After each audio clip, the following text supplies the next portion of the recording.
നിക്കടി എവിടെ? എങ്ങോട്ട് പോന്നു? എങ്ങോട്ടും പോകുന്നില്ല, ഇങ്ങോട്ട് തന്നെ വന്ന്. എന്തിനാ ഇപ്പൊ ഇങ്ങോട്ട് എഴുന്നള്ളിയത്? അപ്പഴിനെ കാണാൻ. എന്തിനാ എന്നെ കാണുന്നത്? അതപ്പഴിനെ അറിയത്തില്ലേ? എന്നിട്ടാണോ സുമതി കുഞ്ഞമ്മയുടെ മോൻ അശോക മേനവന് മാറ്റി നിനക്കൊരു ഇത്? കബഡി മത്സരത്തിൽ അവൻ എങ്ങനെയോ ജയിച്ചെന്ന് കണ്ടപ്പോ നീ ഇവിടെ കിടന്ന് ഉറഞ്ഞു തുള്ളുന്നുണ്ടല്ലോ. ജയിക്കുന്നവരാരായാലും ഒരു അഭിനന്ദിക്കുന്നതിൽ എന്താ തെറ്റ്? അന്യനൊന്നും അല്ലല്ലോ, അതും എന്റെ അമ്മായിയുടെ മോൻ തന്നെയല്ലേ. അത്രയ്ക്കും ഇഷ്ടമാണെങ്കിൽ നിനക്ക് അവനെ തന്നെ കെട്ടിയാ പോരെ? ഇഷ്ടമുള്ളവരൊക്കെ എല്ലാരും കെട്ടല്ലേ? നിങ്ങൾ നേരെ നോക്കിയാ കീരിയും പമ്പും പോലാണല്ലോ. നീ എന്തിനാ രമേന്തി അവനെ ദേഷ്യം പിടിപ്പിക്കുന്നേ? തോക്കുമ്പോഴും ദേഷ്യപ്പെടുമ്പോഴും അപ്പൂട്ടന്റെ മുഖം കാണാൻ നല്ല ചേല അമ്മായി.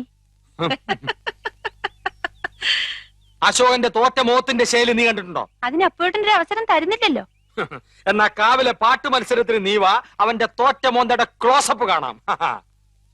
ചുമ്മാ തങ്ങിയെന്ന് തോറ്റാ പോരെ, അതിന് ഈ വീരവാദം വേണോ? ഏ? ചുമ്മാ തങ്ങിയെന്ന് തോറ്റാ പോരേന്ന്.